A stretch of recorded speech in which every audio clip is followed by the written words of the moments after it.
My name is Russ Chafin. I'm going to be your moderator this evening.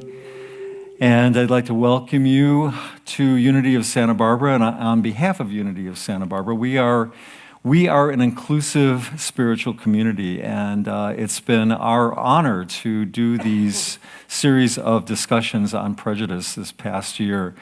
The Unity Interfaith Alliance was born out of the very first Love Period. How many of you have been to the Love Period celebrations? Yeah, that very first one, boy, that was something. That was amazing. It brought me to my knees and in tears. It was something that was so profound that the minister here, he spoke at that. Decided to support us as Tanya and a few of the other folks decided to put together something, bring it forward, bring the message forward. We were right at that time, we were right right before the 2016 elections, and the dialogue that was going on, the messages that were being put out there that were, really kind of blew everybody's minds, or some of us, I guess, not all of us, not enough of us. And then afterwards, it got even worse, didn't it, in some ways? And so we decided we wanted to do something. We wanted to have these kinds of discussions so that people could come forward and feel safe and feel okay about talking about their experience of prejudice. We've had discussions about racism, religionism, disableism, classism, and so this is our final discussion. They're a little bittersweet tonight. It's been a really, really interesting experience, and I have learned something every single discussion, something new, something different. And it's not different for this discussion also. So welcome. I'm so glad to see all of you here. I wish we had a much larger crowd, but you guys are the guys that showed up, you and the women that showed up, so thank you so much for being here. So I just wanted to point out that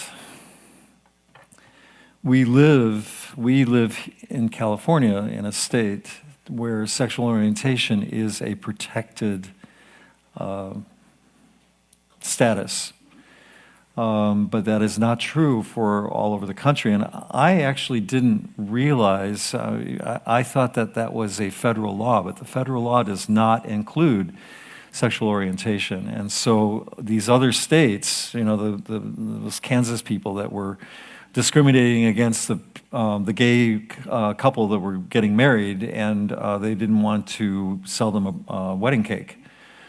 They can legally do that. And so our work is not done. When you talk about privilege, and we in this state, even though there are problems, we have a lot more privilege than a lot of other people in other areas, especially in the Midwest, in the Bible Belt.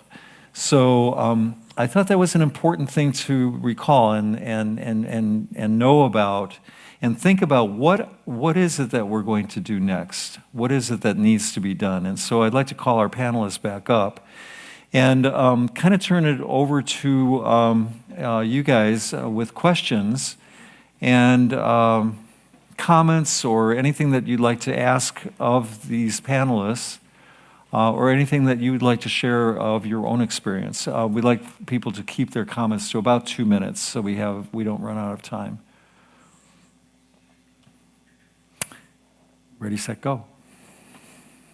What kinds of questions are you thinking about? What kinds of issues are coming up for you?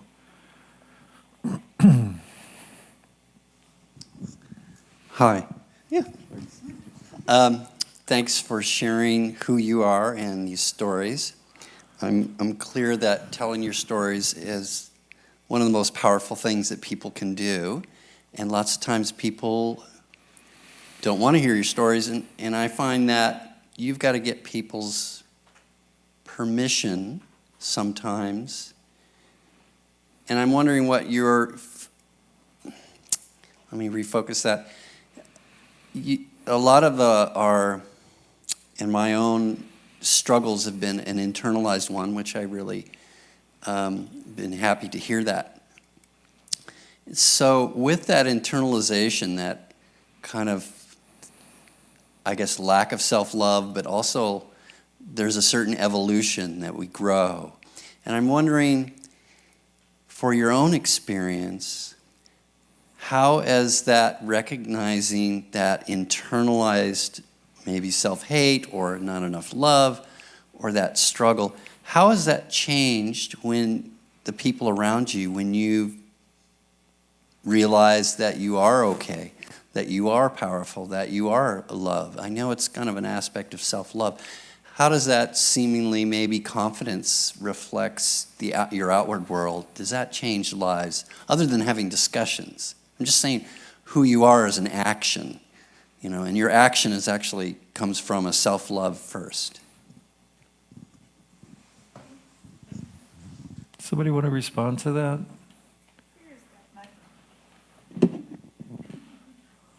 Oh, I imagine each of us have something to say about that. Thanks for that question.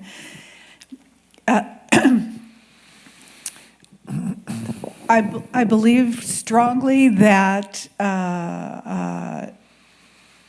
in the great importance of each of us working to unlearn the hatred that we grew up hearing about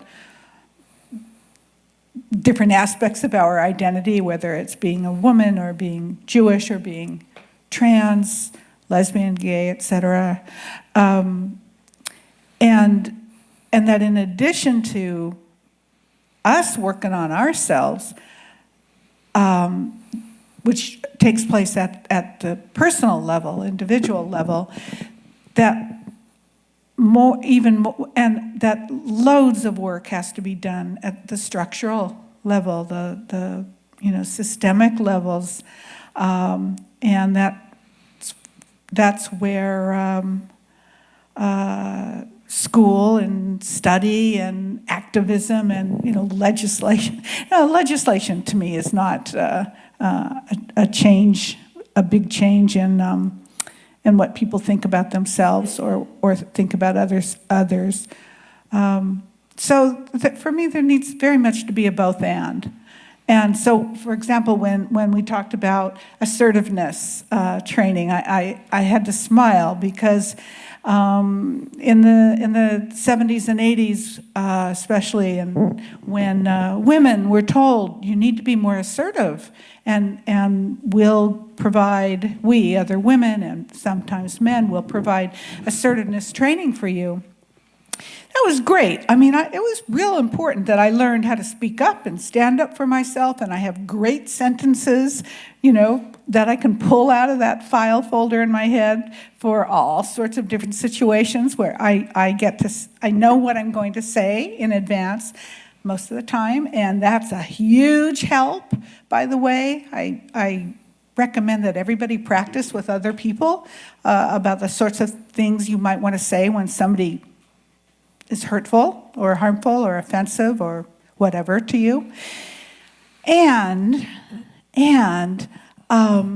there is a way that telling us to do better at speaking up can absolutely, what's the word? There's going to be a backlash against us for that because it can look to many other people as if we are the problem. Well, that happened to you because you just weren't strong enough. You weren't quick enough. You didn't have the right thing to say. If you were only, if you were just less afraid to do something, then you could have done that. And that completely misses, of course, all of the structural prejudice that occurs. I hope that was I think maybe partly some response to you. So let me pass this on to someone else who wants to add. No? Any here? Sure, I'll add something. I think it is a lot about that internal process that we have to continually be kind to ourselves to do. Because it's like a coming out all over again. It's always, and I don't see that as a negative thing, because I think we always need to reinvent ourselves. We always need to reintroduce ourselves and reintroduce different aspects of ourselves to people. I mean, it's like people don't know that I like to sing, and I like to introduce that to people. I mean, I don't sing very well, but that's why I like to introduce that to people, because they don't know that about me. And so, it's one of those things that I'm always working on myself around, so how comfortable am I in my own skin? How do I fully inhabit this being, this life, and feeling comfortable around that? And there are always going to be those dark corners that I'm not going towards, but then that's what the work is. So, go on retreats, talk to your friends, talk to your therapist, get into a group, come to places, things like this, come to discussions, stimulate that part of yourself so that you can start to figure it out. And just be compassionate with yourself. It's like, sometimes I just don't want to fight that battle, and that's okay, because it's going to come back around. Thank you. Yeah, and just touching on the self-love portion, that was something that was really important for me in my coming out. I've always been really passionate about helping people and public service and helping those in need. But I realized that, in order to help people, you got to love people. And if I was not able to love myself, how could I effectively serve? And how could you can't do much if you don't love yourself, but especially from that angle. And I guess in the words of RuPaul, if you can't love yourself, how the heck are you going to love anybody else? So yeah. Yeah. Yeah.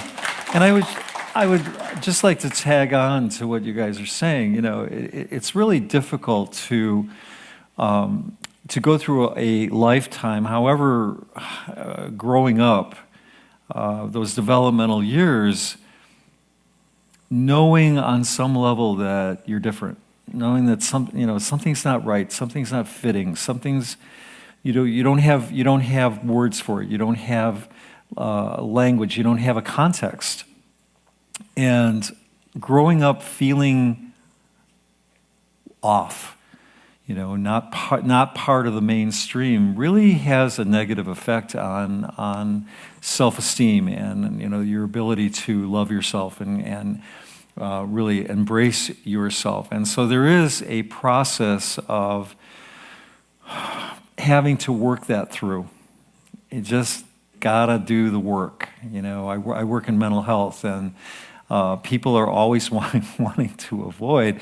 They want the magic wand that'll just, okay, now you're okay. And if I could invent a magic wand that would actually do that, I would so do it in a minute, because I've heard so many sad stories and seen so many tears from people who don't want to be on the planet anymore because they can't handle what's going on with them. And then you have to say, you got to do the work. You got to get in there. That one kid that was saying, or the gal was saying, you got to get your spoon out and really get in there and figure out what you are made of and what's in there, and embrace that. Embrace all of who you are. The funky warts and the great stuff too. So there's work to be done. Yeah, and I want to jump on that, piggyback right on that, if you don't mind. I feel like sometimes it's okay to take a break. And what I mean by that is, for me, I am a trans woman of color who faces transphobia, homophobia, sexism, and racism every time I walk out of my front door. And it takes one person to stick up for me, because I'm tired of talking about it. I'm tired of having to explain my gender identity, my sexual orientation. I'm tired. I don't want to have to do that today or in this moment. But it takes one person, that really good friend, to be like, you know what, sis, I got this. And then they just let that have it. You know? And then I feel better. And then we go out to have a cocktail and, you know, the day goes on. So I think sometimes it's okay to, like, if you don't want to talk about it, that's where the self-love comes in. Because if you don't want to talk about it, you don't have to. You have that option. Yeah? Yeah, amen to that. Good point. And I wanted to just say that there's great strength in advocacy. Like, I've come a long way, and now I just have so much inner confidence to advocate for my daughter and for everyone. And that's kind of it's a process too, but it's very rewarding. And I don't worry about what anybody thinks anymore. So. I don't know. Yeah, you don't have to say anything. Other questions, other comments, other issues coming up? There's a hand. We have, Dan has our, yeah, Carol. I want to thank Max for using words I've never heard before. Asexual, agender. I've never known that was an option. So maybe this is my coming out statement, is that I pass as a heterosexual woman. And I've been married, and I've had a child, and I've been gay. And I've been abused sexually. And I have never been able to straighten out what is me and what was imposed on me through abuse. And so I've hidden. I've been hiding. And I didn't even realize it until tonight that I've been hiding. I've lost more than 100 pounds in the last couple of years. And men approach me now. It scares me very much.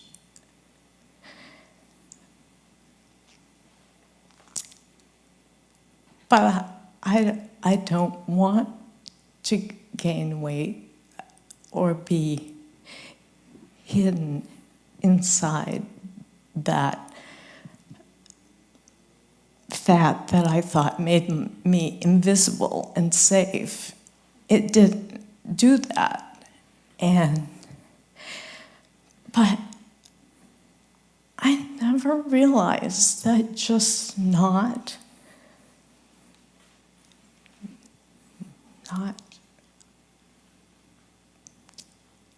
agender. I just thank you so much for that word. Thank you so much. Thank you for sharing, Carol. Yeah.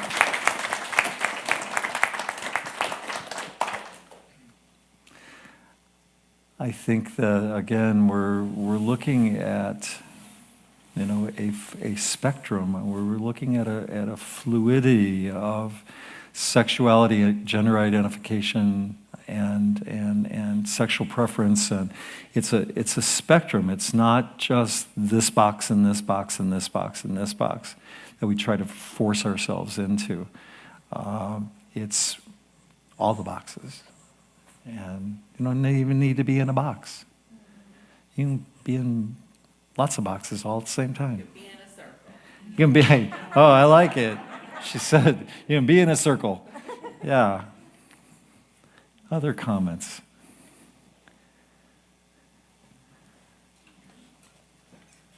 Hey everybody, my name's David. It's really great to see you all.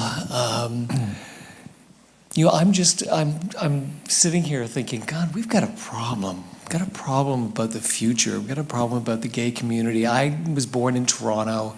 I was at Reverend Brent Hawk's church where the first gay marriage on the planet happened, and then moved to LA. And when I was gay, growing up, I was born in '57, and it was huge. I mean, there was just, I had lots of gay friends and great gay clubs and gay organizations. And then years later, now there's the internet. There's really no need to go to a bar. You can hook up quite quickly. And I'm just afraid of the future for our community. Like, what's it going to be like? And what's the process of elders handing down information to youngins? And I'm now part of the AA community. And, one thing, and I recently shared at an AA meeting that, one reason, there were a couple of reasons why I became a fabulous fag so easily. One was that, and one of the greatest compliments that I ever gave my parents was that when I came out to them, it didn't even cross my mind once that they would love me any less, right? What a wonderful thing for a child to say to a parent. And so I was always really out, and it really made me accept my homosexuality, and I really didn't have that big of a problem with it. Being an alcoholic, on the other hand, it really caused me more shame. And I'm now, because I hit bottom, and now I'm much more open about it. Hence the microphone. I'm an alcoholic. And it's really helping me. I'm sober today because of it. But I am concerned about, and it's great because, there's, I go to like a 7:30 meeting at the vets, in the morning, every morning. There's like 150 people, and there's elders, there's younger. It's about service. It's about handing on the and healing is not an I process. Healing is a we process. And that happens in AA. And I just wish that the gay community could get a little AA pumped into it. Thanks. Well, I didn't pay David to switch our focus like that so perfectly, but that is kind of the next step here. Where do we go from here? What is to be done? What is our community doing? What are we asking other people, allies, to do? What's next? That is a question. Yeah, we have somebody over here and also somebody over there. Maybe this is more of an observation, but my name's Genevieve, and I'm a trans woman in this community. It's my wife Evelyn. But we both have children, and I think maybe like looking at the future, this is what you're asking about. We have adult children, and I think the future, it seems to me, is integration. And we're talking about the clubs and so on, and there was a time when you had to go to a club to meet people like yourself, which I've been out since the 80s and gone through all these different things where you didn't know who the hell you were, and having to go places to meet people like yourself. However, now just my adult children, it's nothing. A lot of times in their community, it's nothing. Like my son's in graduate school, and he did a talk about me as his dad, but he goes back and forth between my dad, she, without missing a beat. It's just integrated. So that, to me, that's what the future looks like, hopefully, is that it's just, we don't fret over it so much. We do integrate. People are who they are. Your dad can be your dad, but also a she, or whatever it happens to be. And it's not, makes you any less And, actually this talk that he gave, it was about me as his role model, and as a role model because of my courage and being myself. And, I couldn't be more proud, and I couldn't be more touched, but it's just not, for them, it's just, if anyone did say anything, they would find that really unusual if they were having a problem with that. So that's kind of, hopefully, that's the future that we're looking at. Good point. Another comment over there and over here. We won't forget you. Thank you. David mentioned that he was born in 58. I was born in 49, really old. And I'll be 70 next year, which is amazing because I was diagnosed with AIDS in 95 and should have been dead by 2000. So I'm just amazed I'm still here, but I'm really hopeful. What's happening is inexorable. It's not going to change. It's like I don't see what can change this progress that's happening. I mean, I'm sure there's something it could, but when I came out and I was like 11 and told my mother I thought I was a homosexual, she freaked. So that was no, you can't be that. That's not true. It's impossible. And I ran out of the room crying and didn't say anything for another 14 years. And even when I did come out, at 75, this kind of a conversation would not have been happening. Right. I was going with my mentor, a psychologist, to college campuses where we would meet with small groups and try to explain to them, who gay people are. And it's so different now. So last year, when I was up on the panel here for a video where elders were speaking with youth, and I remember walking into this room, and there were these two young people at the table, and they were introduced as 16, 17 years old, and I said, and I could hardly get the words out. I said, so you're openly, and they said, yeah, I'm gay, and I started crying because would have been impossible for me to think of doing that at 16 or 17. So this morning I read on Huffington Post, mother of an 11-year-old boy who's talking about raising a kid who's different. And he came out at 11 years old to a friend and told her that he was gay. And she said the next day that her family doesn't deal with gay people and she can't be friends with him anymore, and she's going to have all their friends now and that won't like him anymore. And I was appalled, but I thought, what courage for this kid, and how we've made that possible. Now, but he's now on the front line of the battle, as I was when I was 11, but I had no reinforcements. So I'm just very hopeful about the way things are moving. Good, thank you. Yeah. Hi, I'm Roxanne. I'm a bisexual woman married to a man who is on the spectrum somewhere there too. And my son came out when he was 12 in the In-N-Out drive-thru. I was like, come on, just tell me, come on. He told me and he cried, and then we had a party. So it was amazing. So yeah, it can happen. I feel like legislation mattered a lot for him, for his self-worth. I remember when marriage equality came out that day, it was like, are you gonna congratulate me? And I was like, well, I've been doing all the work, so I don't know. But yes, I'll congratulate you too, because for him, it meant like his worth as a person was validated that day. His worth in the future was validated. His hopes and dreams were validated kind of by the nation that day. So that was really powerful. My daughter is also bisexual, so our family is just open and fluid, which is really beautiful, but the struggle's still there. And I'll trust this is a community of confidentiality and trust too. So my son also came out to me 3 years ago that he was HIV positive. And that was more devastating to me than the other coming out was exciting. And this was horribly painful and has caused a lot of strain in our relationship. But what I think about with that when we talk about what can we do, something that I struggled with a lot when my kids were growing up. Like, I started taking them to Pride, you know, as early as they can remember. They have, you know, gay rodeo ribbons that they won, and, you know, that's something that we always did.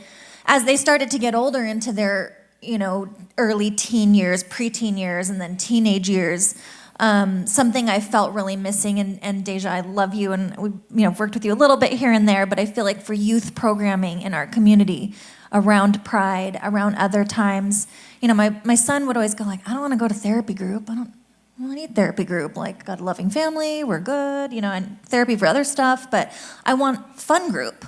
I want my social atmosphere. You know, he ended up hooking up on Tinder, hooking up with older people, you know, having unsafe experiences, sexual assault. Those are the places where I think danger happened for him. And that doesn't mean that, you know, if he had had more community of young people his age, that wouldn't have happened. But I feel like that's, for me, the infrastructure that I would love to see and love to help support is community for young people. When we have Pride in SB, I don't want everything centered around alcohol, right? I'm in recovery myself, 23 years. I don't want it all centered around alcohol and bars and clubs. We need things that's more accessible for the young people. And if we want to say that we embrace and support you, then we have to do that in an age-appropriate way that supports young people. So that's the one thing for the what we can do. And then the second what we can do is I love Max with all my heart. We met last year, went to Asterisk Trans together, and I learned so much from Max about, and Max teaching me some stuff, and then also telling me, hey, Roxanne, you need to go teach yourself. You know, so here's some things you need to learn. And I did, and I learned a lot. I'm still learning every day that I am around you and not around you. But I work at SBCC, and so I told Max on the break that thanks to a lot of Max's activism on campus and getting balls rolling and getting allies, hopefully, that continue to do some of that work for you, we do have some all gender bathrooms in the new building. And I just met with someone on Friday afternoon, our facilities director, who's like, Roxanne, I just want to let you know, because you can go tell people that we're doing it, and we're making some shifts, and we're doing some changes. So those things are happening. But I think it's like Deja said too, it's like sometimes, you know, you take the lead and others of us have to bear the weight, right? So if we know the struggles there, that those of us maybe who aren't as tired can carry that load. So that's what I want to say. Thank you. Yeah, and real quick, I just want to speak to Roxanne's comment about safe spaces and social settings for younger people. I turned 21 this year, and now I feel like I have a million gay friends and queer friends in Santa Barbara, but that wasn't the case before I turned 21. And for me, I mean, going to the bars and the gay nights and stuff, it's a great time. But also, like, before I turned 21, there were no spaces to really go out and meet other queer people other than dating apps or the once a quarter queer party in Isla Vista. So I do think we need to do better on that to make more social settings for people, and also to bridge the large gap that exists between the older queer community here and the younger queer community.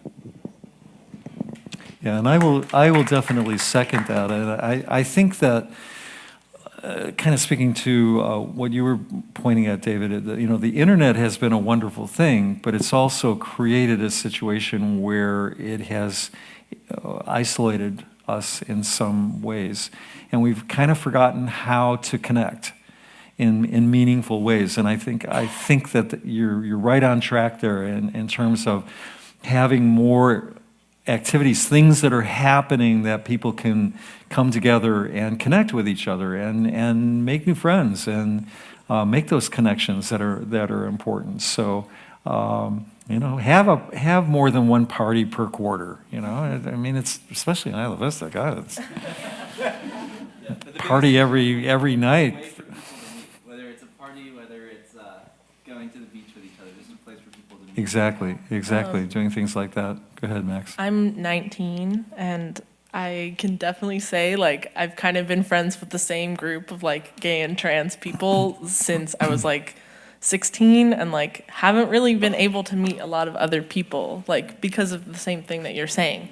And I was just talking earlier this week with someone who is like trying to get the ball rolling for an LGBT club at City College, and we were talking about like the list of emails, and I said, I had no idea there were that many gay people at this school, and he was like, I know, like, where is everyone? So it's like finding, like, we're having to like make this kind of community and like fight for it, but it's like we all just want to be friends with each other. Why do we have to try so hard for this? Like, come on, just come hang out. Like, let's all go to the movies, or like whatever. So yeah, I don't know. I feel a movement coming on. Definitely, and One last comment. Yeah, and there is a movement happening. I work with youth every day, and Pacific Pride Foundation offers a youth program that meets every Friday in our brand new building by Antioch. Yeah, but I feel like the youth need to put in work to get something back. We didn't have a gay night that just happened and it was successful. It's taken 15 years for, Red Room at the Wildcat to be successful. And I think because the young people as they get older, it's doing like this filter thing, right? So we have to kind of train the kids to be activists and stand up for themselves and, be respectful and also create this safe space that they feel welcome in and recruit people in. And as people get older, people leave and more people are coming in, just like in school and college and all of that stuff. Great. If you want to do the next slide. So some of the things that we came up with, things that we can do, we can volunteer. We can volunteer at Pacific Pride. We can volunteer, I'm sure we can volunteer at SB 10. We can volunteer at PFLAG. There are opportunities out there for volunteering and getting connected and activated. Get educated. Know what's going on. Know what we're talking about. Learn the language. Know what's happening in local government. Be sure to stay on top of what's happening in terms of LGBTQ rights. Be aware of that. Don't take for granted that the right things are happening at the right times with the right people. Plug in what's going on, join an organization or a demonstration, or check out whatever's happening at Pacific Pride, because they're always doing some pretty cool things over there. Don't be a silent partner. Speak up, speak your truth. Make sure that people know where you're coming from. Go outside your comfort zone. Make some new friends. That's one of the key things. There's all kinds of people out there that really want to get to know you because you're such a great person. Believe that. Love and be kind to others. That's the most important thing. So you guys, first I'm going to say you guys have been a wonderful, amazing panel. Thank you so much for being here, each one of you. And all of you have been wonderful too. Thank you for showing up tonight. I have a special bonus video for you that I'd like to show you now before you go home. So if you will hit that one, you're going to love it. It's harder being gay than it is being black. There's some things that I had to do as gay that I didn't have to do as black. I didn't have to come out black.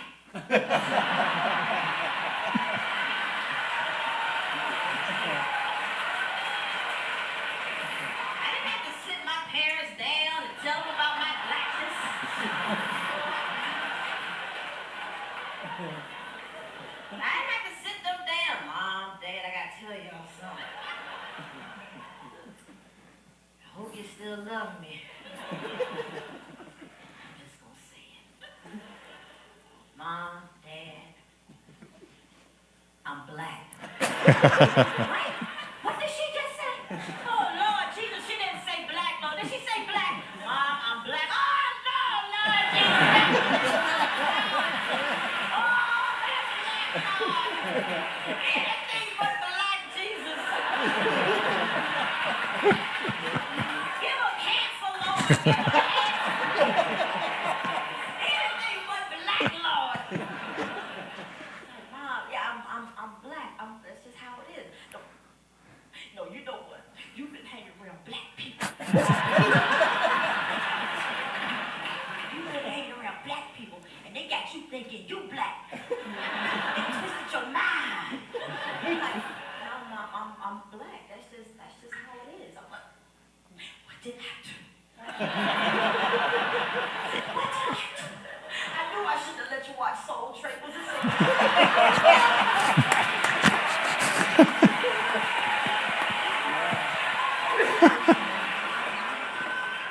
No, Mom, it wasn't Soul Train. Mom. That's just who I am. I was just born black. Oh, you weren't born black. I don't want to hear that.